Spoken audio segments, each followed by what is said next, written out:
El Sutra Surangama, 25 medios para la iluminación, sesión 6, parte 3 de 7, en Entre Maestra y Discípulos, impartida en inglés, el 8 de abril del 2019 en Sihu, Taiwán, también llamada Formosa.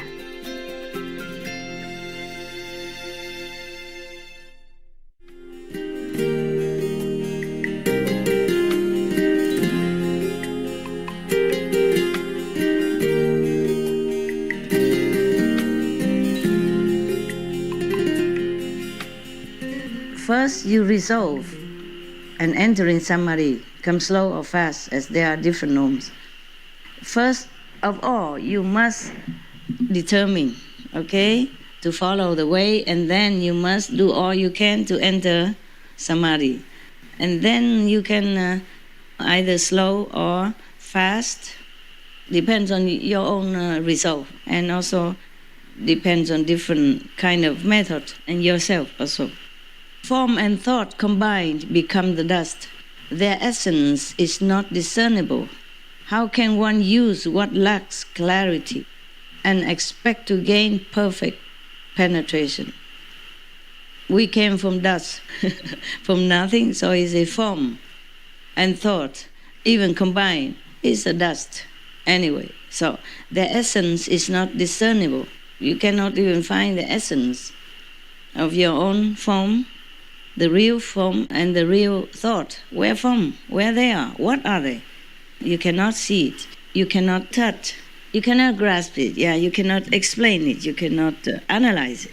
So how can, what he means is anything you rely on form or mental power, thought, there's nothing there for you to rely on.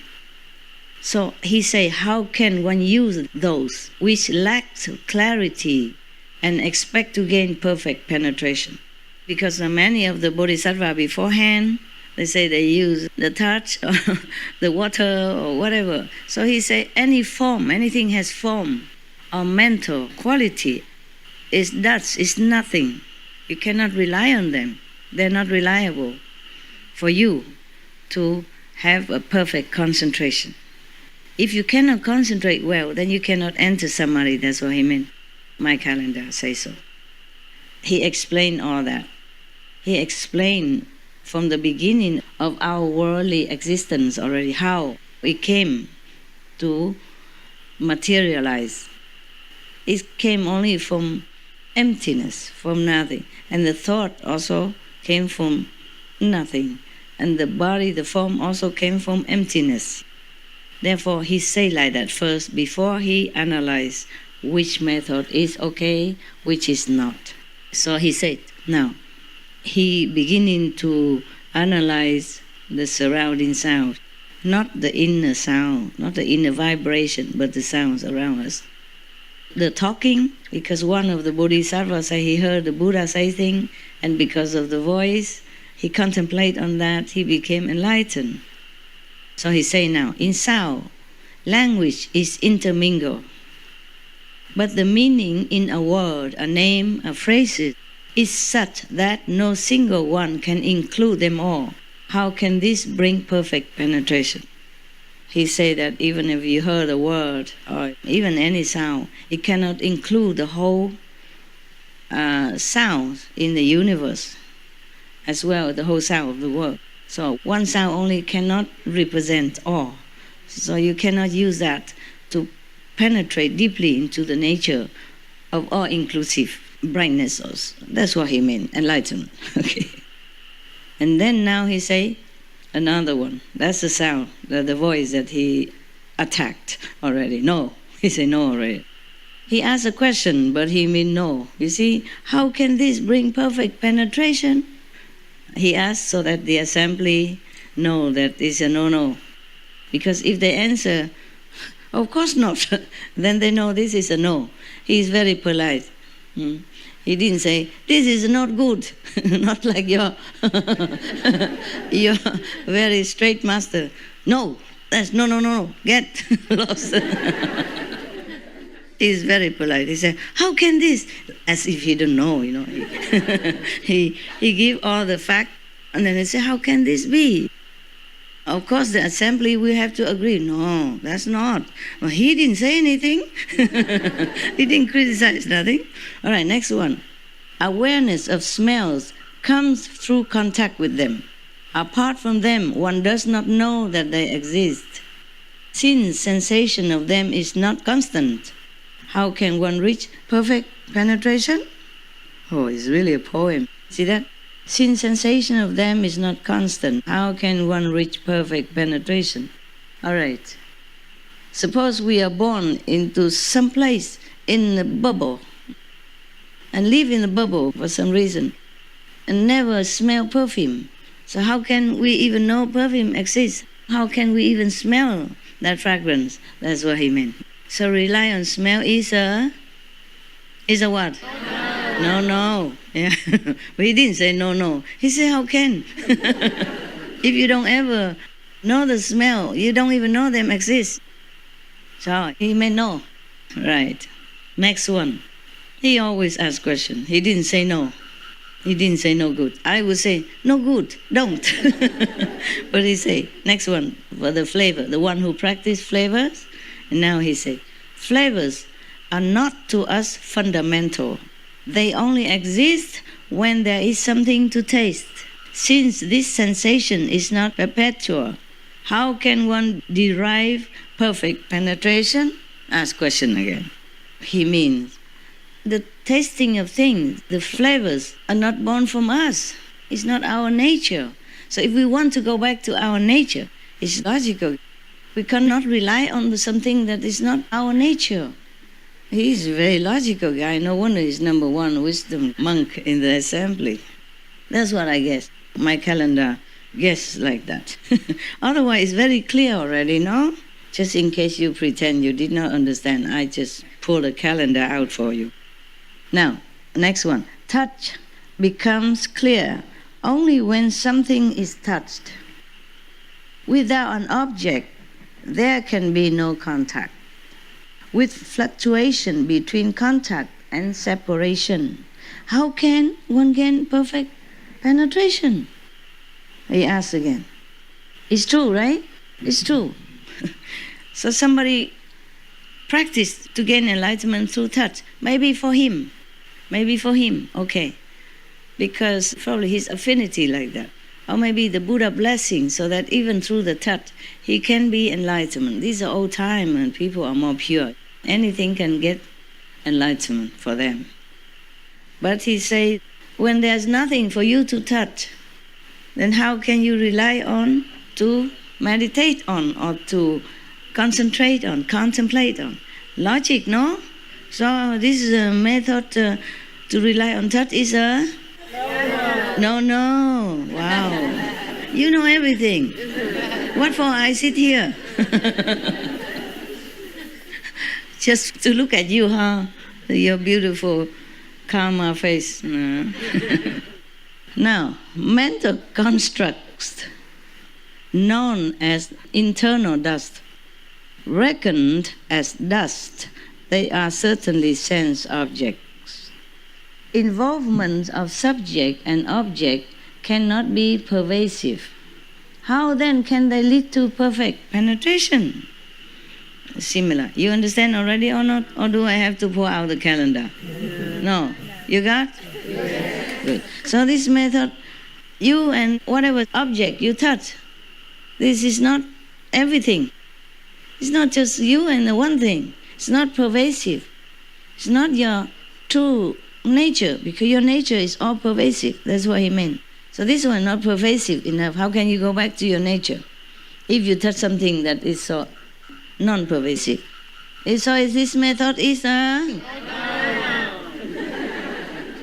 is the next one. Seeing, okay? Seeing. Seeing means seeing nothing around here. Although seeing itself is clear and penetrating, making bright what is before one, it cannot shine behind. Ever reaching only half the four direction, only in front.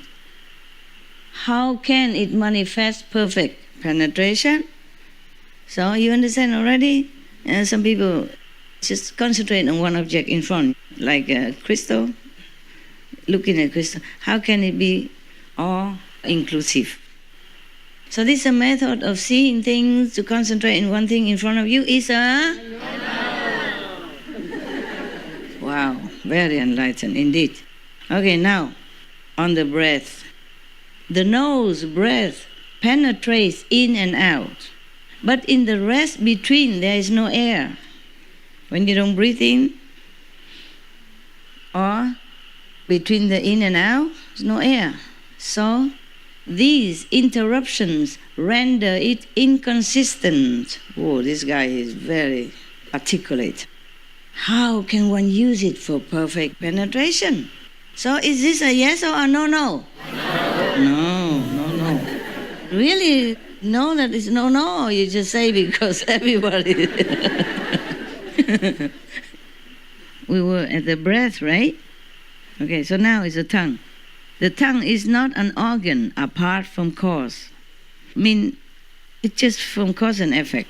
Just created out of the condition at that time, after the Big Bang, after the explosion of light, of the energy, of brilliant energy, of powerful energy, that sparkle into light. Light is also energy in different form. So he said the tongue is not an organ apart from cause. Flavors form the source of its sensation. When flavors cease, it knows nothing at all. How can it attain perfect penetration? So, if the tongue don't taste any flavor, then there's nothing there for you to contemplate on.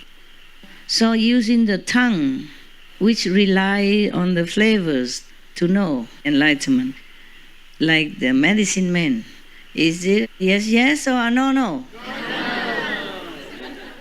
Actually, this is the time for these medicine kings to be enlightened. Their time is ripened. It's not because of their tongue or because of the flavors of the medicine. It's the Buddha right there. They were touching and administrating some ointment or something to him. And at that time, the Buddha just relaxed and then blessed them. Nobody else is sharing the blessing, only two of them, with the Buddha alone. And the Buddha was grateful and comfortable. Don't think the Buddha is not grateful, okay? The Buddha is grateful. All the Buddha, Bodhisattva, they are grateful when they should be grateful. Yeah? So he feels comfortable, and of course he feels thankful to his two disciples. So the blessing comes out. Not that the Buddha directs the blessing, it's just automatically. The rapport between them.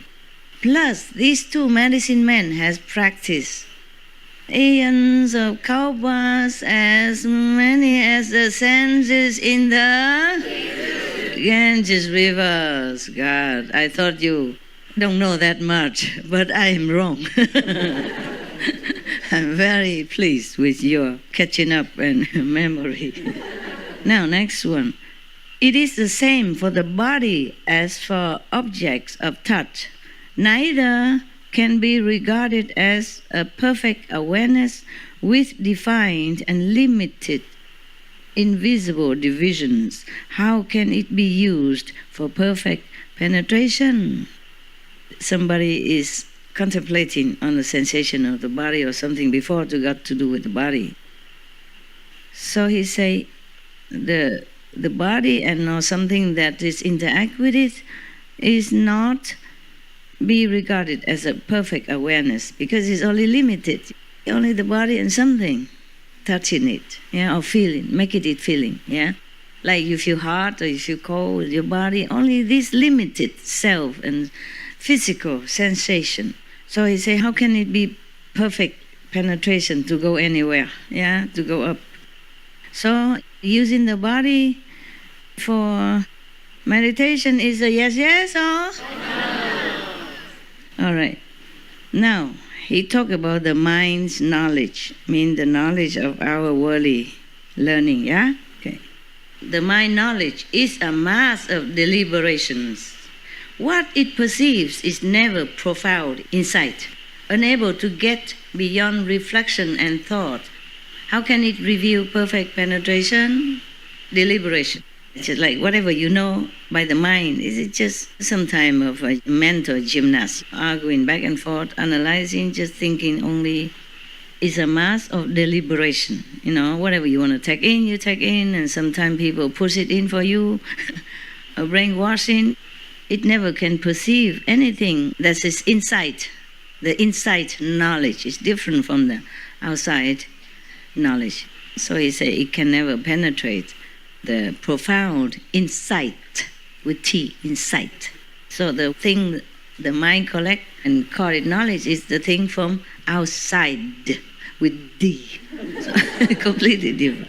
He say that's this perceiving from the mind, it can never get beyond reflection and thought even.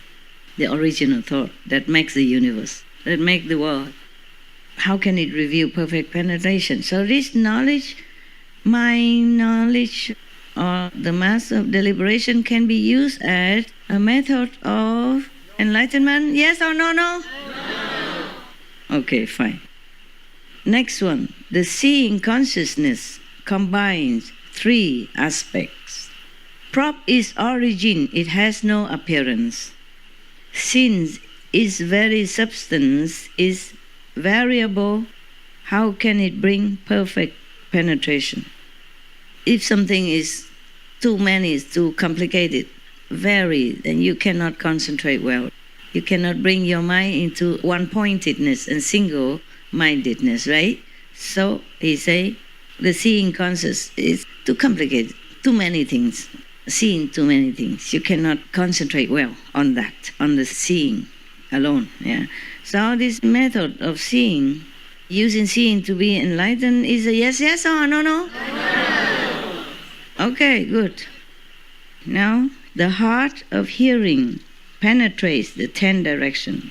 The heart of hearing, meaning the source of hearing, the main point, the main source of hearing, penetrates the 10 directions when born, born on the strength of great causes. Those of initial resolve cannot enter this way.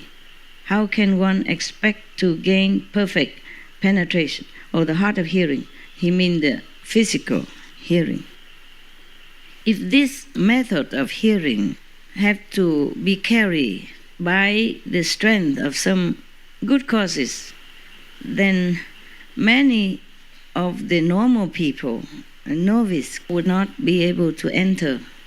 Not just hearing, but something special has to happen. The great causes, maybe some blessing from some Buddha. Therefore, normally, the normal people, the lay people, the beginners can never enter, can never use this.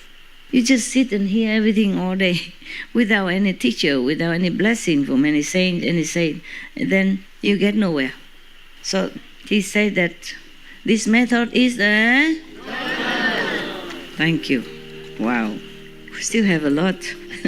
A lot of no. I'm telling you. 1, 2, 3, 4, 5, 6 more pages. We're not even halfway.